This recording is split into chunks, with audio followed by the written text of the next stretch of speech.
Morning. Yes, good morning. My name is Taryn. I'm a builder. So here's my colleague. His name is. Hi, I'm Rebudin Bagay po. My name is Taryn Bulair. I'm a builder. Right now we're seeing the uh, arm, the back. Brand is XCMG. The reason being, this backhoe here, because there's a problem in the bucket pin. So, as years of use, the hole isn't. So, we're gonna pull this out. Actually, we just decided to video for this one, and we're gonna pull this out. Actually, we earlier we uh, make a cut right through here, and of course, we're gonna cut also on this other side, and gonna replace this one with this.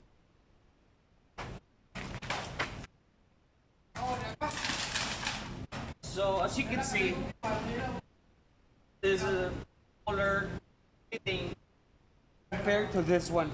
So gonna replace this one with that. That actually that was coming from the machine shop, and it put a replacement in bushes, and we're gonna cut this one, and we're gonna replace this one with that bucket. So my name is Taryn Blair. This is my video, and check it out.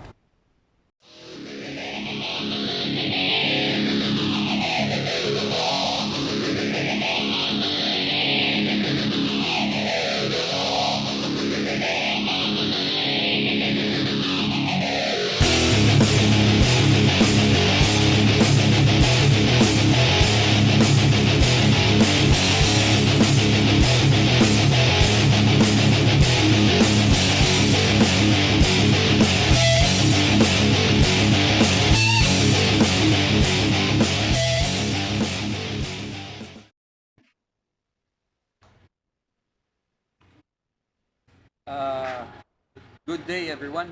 My name is Taryn. I'm a welder, and right now we're doing a arm bucket pushing.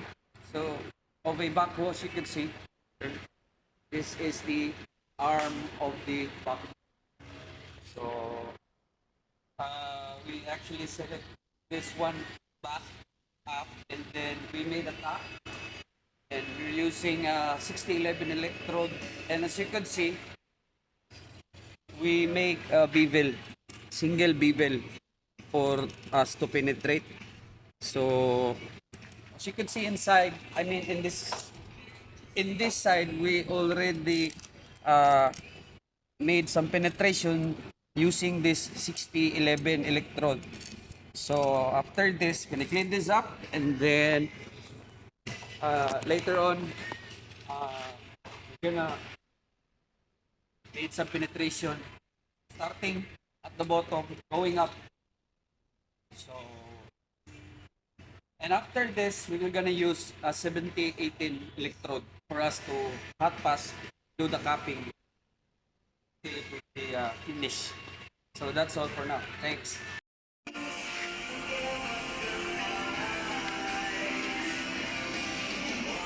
Once again, my name is Taryn. What we're doing right now is we're gonna penetrate this one using a 6011 electrode.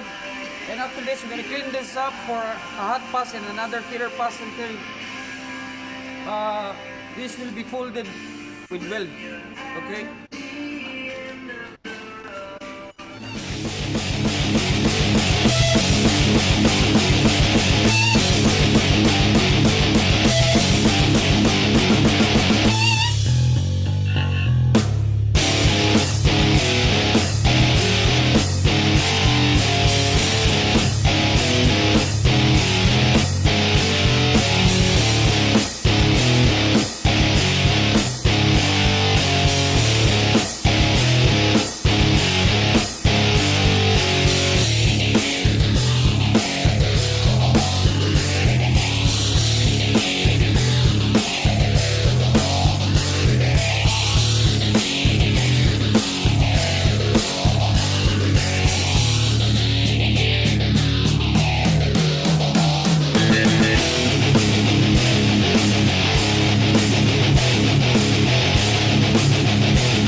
is how we fabricate a GI pipe into a exhaust pipe for a mixer truck.